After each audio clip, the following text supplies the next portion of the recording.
regatas. O Glorioso empatou em 0 a 0 com o Mirassol fora de casa e, segundo meu amigo Matheus Medeiros, o técnico David Ancelotti balança no cargo. Neste vídeo, em mais um conteúdo robusto, aquela análise especial pós-jogo e falo, claro, a respeito da situação do treinador. Já começo linkando os temas. No vídeo de análise pré-jogo, eu falei que o Botafogo poderia explorar as transições lá em Mirassol, porque é difícil mesmo ficar com a bola no campo de ataque. É claro que o Botafogo tem qualidade, então se tivesse condição em algum momento, poderia circular. Citei até o exemplo aqui do primeiro gol contra o Ceará, mas o Botafogo deveria explorar inicialmente as transições.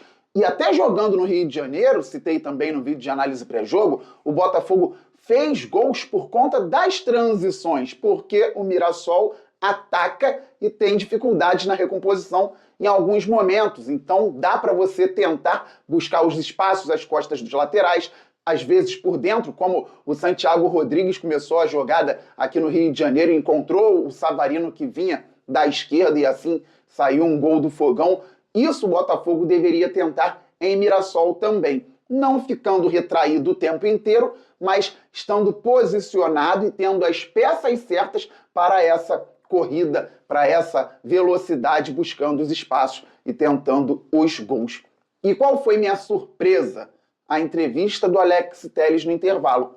Foi perguntado sobre o jogo ruim do Botafogo no primeiro tempo e disse que faltou ao Glorioso ficar mais com a bola no campo de ataque e que isso tinha sido pedido e certamente, segundo o Telles, o técnico David Ancelotti conversaria no intervalo pedindo para o Botafogo ficar com a bola no campo ofensivo. Não era jogo para isso primordialmente. Então, a estratégia não estava dando certo porque ela era equivocada. Talvez Flamengo e Palmeiras consigam ficar com a bola mais tempo no campo de ataque contra o Mirassol lá em Mirassol. Os outros times teriam dificuldades, como tem. Mirassol ainda não perdeu em casa. Ontem foi o primeiro jogo em Mirassol no qual a equipe da casa não fez gol no campeonato. Sim, o Botafogo foi o primeiro time a sair zerado, como dizem os goleiros, baliza zero de Mirassol. Foi até um mérito do time, daqui a pouco a gente conversa sobre isso. Mas o jogo do Botafogo com bola foi muito ruim, porque partiu de uma premissa equivocada, então, não tendo como ficar com a bola, também não conseguia as transições, porque não se preparou para isso. Fez errado num primeiro momento, porque não era aquele tipo de jogo, e não conseguiu fazer as transições, porque não se preparou para isso. Tanto que no lado esquerdo, o Botafogo tinha o Alex Telles e o Santiago Rodrigues. O que o Telles faz? Cruza um pouquinho mais de longe para a área, não costuma ir tanto ao fundo do campo, como, por exemplo, vai mais o Cuiabano, até o Marçal. E o Santiago justamente vem do lado para dentro, buscando diagonais com qualidade, buscando muitas vezes o centro do campo. Então o Botafogo já não tinha profundidade pelo lado esquerdo. Na direita tinha o Vitinho, que vai bastante ao ataque. Infelizmente, o último cruzamento do jogo foi horroroso por parte do nosso bom lateral, mas aquele cruzamento ali não tem desculpa. E o Arthur, que é canhoto, então às vezes pode ir ao fundo, mas geralmente vai querer procurar também o centro do campo. E o Botafogo tinha 3 volantes, Newton, Marlon e Danilo. Eu reclamo do Botafogo ter entrado com 3 volantes? Não. Se tivesse preparado justamente a marcação forte no campo defensivo para essa roubada rápida, escape do Danilo, que é muito bom de bola, lançamento do próprio Marlon, buscando a velocidade, a transição rápida do time. Só que o time não se preparou para isso. E na coletiva o treinador falou a respeito de falta de coragem da equipe do Botafogo. Por que faltou coragem jogando contra o Mirassol? Por mais que o Mirassol tenha um baita trabalho, o Mirassol seja hoje o 4º colocado no Brasileirão, ainda não tenha perdido em casa, é o gigante Botafogo. Eu não estou falando isso aqui sendo fanista, não. Mas é o gigante Botafogo com investimento pesado, atual campeão do Brasil e da América, com jogadores que ganharam esses títulos no elenco. Contra um time que tem, por exemplo, o Daniel Borges, que conhecemos bem, e máximo respeito ao Daniel Borges, que subiu com o Botafogo, que fez parte do elenco no início da SAF, mas jogadores como o Daniel Borges lá no Mirassol hoje, e outros menos votados. É inadmissível o treinador identificar que faltou coragem ao Botafogo. No intervalo, o Telles também falou que faltava um pouco mais de personalidade para ficar com a bola. Por que falta isso ao Botafogo? Quais são os motivos para que o Botafogo não tenha coragem em Mirassol? Quais são os motivos para que o Botafogo não tenha personalidade contra o Mirassol? O que acontece? É claro que muita coisa vem de fora para dentro, a gente vem falando aqui desde o início da temporada, só que eu também venho falando que em algum momento os jogadores precisam ter a responsabilidade, o entendimento, ganham muito bem. E claro, a comissão técnica tem que fazer um trabalho de excelência à frente de um clube que quer disputar tudo sempre.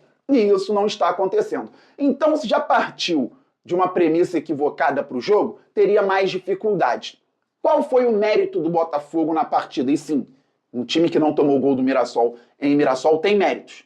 Por mais que estejamos aqui muito chateados por conta de um desempenho pífio com bola, um desempenho terrível com a pelota, o Botafogo teve méritos. Mas, Fabi, o Mirassol tinha espaço, circulava mais no campo do Botafogo. Pois é, galera, mas vocês lembram que eu falava muito ontem sobre cruzamentos na área, bola parada? O Mirassol cruzou muitas bolas, o Mirassol teve 7 escanteios, se bem me lembro. O Mirassol teve faltas perto da área, o Botafogo, sabendo que o Mirassol cruza bastante, ficou fazendo faltinha boba perto da área. Inacreditável também a falta de leitura. É falta de leitura por parte do treinador e da comissão técnica e é falta de leitura em campo por parte dos jogadores e muitas vezes jogadores experientes. E o Mirassol teve essas bolas paradas. Só que o Botafogo foi muito bem no jogo aéreo defensivo e a grande defesa do Léo Link foi por conta de um erro do David Ricardo numa leitura também, depois de um passe de calcanhar de um jogador do Mirassol. Ali foi a grande defesa do Léo Link. Teve uma jogada que contou com a frouxidão da marcação do Botafogo, que foi a finalização do Chico da Costa na trave no primeiro tempo. Ali, enquanto o Mirassol tocava a bola, eu reparava a movimentação na marcação por parte do nosso time e já identificava, vai ter problema. O Arthur demorando a encontrar a marcação, o Vitinho ali pela direita, o volante não sabia em qual momento encostar mais nos jogadores, a bola entrou na área, o Chico dominou e já virou chutando muito bem, bateu na trave. Foi o grande lance do Mirassol, fazendo o Botafogo sofrer sem a bola. Mas essa aparente frouxidão em outros momentos, na verdade, poderia até ser um entendimento de que o Mirassol tem qualidade para trabalhar por dentro, mas em casa força muito essa bola aérea, essa bola cruzada, e o Botafogo se portou bem. O Barbosa jogou muita bola ontem, foi eleito o melhor em campo. Então, defensivamente, o Botafogo até conseguiu se equilibrar melhor do que vinha fazendo anteriormente. E talvez esteja aí um outro ponto de dificuldade do técnico David Ancelotti. A gente fala, o Botafogo tem que finalizar melhor, e o Botafogo, que vem criando, e vinha criando realmente, eu mostrei aqui em vídeo, precisa também equilibrar melhor o sistema defensivo.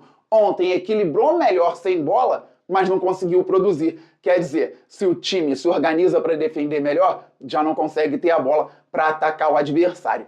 Esse equilíbrio faz parte do trabalho do treinador e da comissão técnica, entendendo, claro, que o Botafogo tem muitos desfalques. Pois é, galera, então, com o Botafogo tendo problemas, o primeiro tempo foi muito ruim, o segundo também foi muito complicado, eu pensei do treinador voltar com mudanças, porque ele começou com Léo Link no gol, Vitinho na lateral direito, Barbosa e David Ricardo na zaga, com o Alex Telles na lateral esquerda. Tínhamos, então, Nilton, Danilo e Marlon Freitas no meio-campo, até espelhando no 4-3-3 com o Mirassol, que tinha Neto Moura, Guilherme Marques e Danielzinho. E o Botafogo ainda tinha pela direita o Arthur, centroavante o Cris Ramos e pela esquerda o Santiago. No segundo tempo já poderia ter voltado com o Santiago na direita, com o Jefinho na esquerda, com o Arthur Cabral no lugar do Cris Ramos, que fez um jogo muito ruim porque a bola também não chegava, então tendo outras funções em campo ele tem dificuldade. Queria manter os 3 volantes? Poderia manter, mas era melhor trabalhar com o Santiago, onde ele vem rendendo muito bem. O próprio Ancelotti descobriu o Santiago pela direita, vindo para dentro, e aí teria o Jefinho na esquerda, e o Arthur Cabral, de repente, jogando melhor que o Cris Ramos. Não mudou.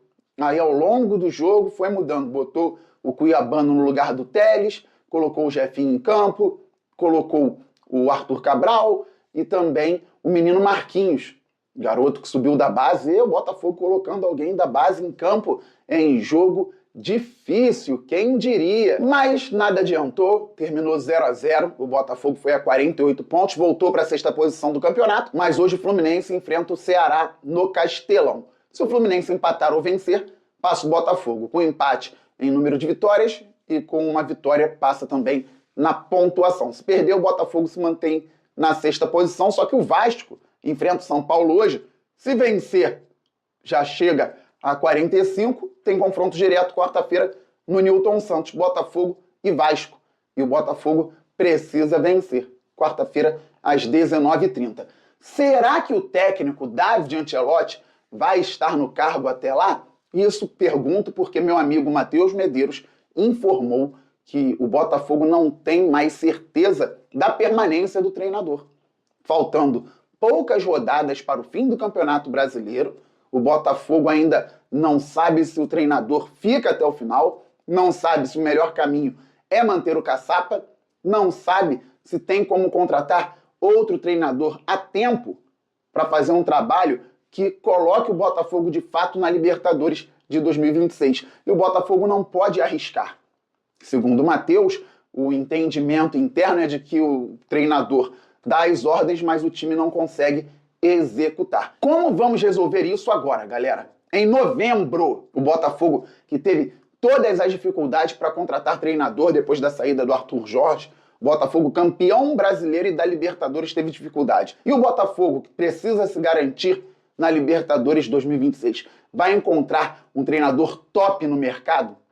Vai conseguir trazer alguém que faça de fato a diferença? Troca de treinador não é algo simples. Também por isso, eu geralmente sou contra. Eu mesmo não sei o que faria. Sinceramente, hoje, pensando, não sei se manteria o Ancelotinho, ou se tiraria, se colocaria o Caçapa, ou se traria ou tentaria um treinador mais conceituado. Sinceramente, não sei. Fabi, eu faria isso. É muito fácil na nossa posição falar. É muito fácil falar sem estar com a caneta na mão, porque quando a gente fala aqui fora, a gente não decide nada. E eu não quero dizer aqui, não estou falando, que quem está lá resolve e resolve muito bem, não. Por isso é um vídeo em tom crítico o tempo inteiro, praticamente. O Botafogo se colocou nessa condição. O Textor colocou o clube com outros gestores nessa situação, como também foi responsável e outros gestores foram responsáveis pelos títulos de 2024, com comissão técnica, com Arthur Jorge, com jogadores acima da média. Em 2025, são responsáveis pelo fato do Botafogo ainda não estar garantido nem na pré-Libertadores e correndo riscos desnecessários.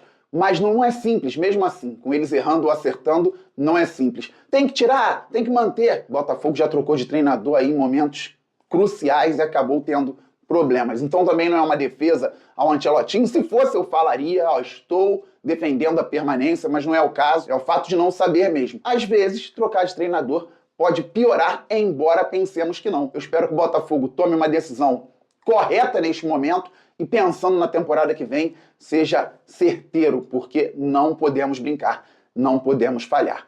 Estamos muito juntos, todo mundo se inscrevendo aqui no canal Fabiano Bandeira, deixando o like e ativando o sininho, ninguém pode perder conteúdo por aqui.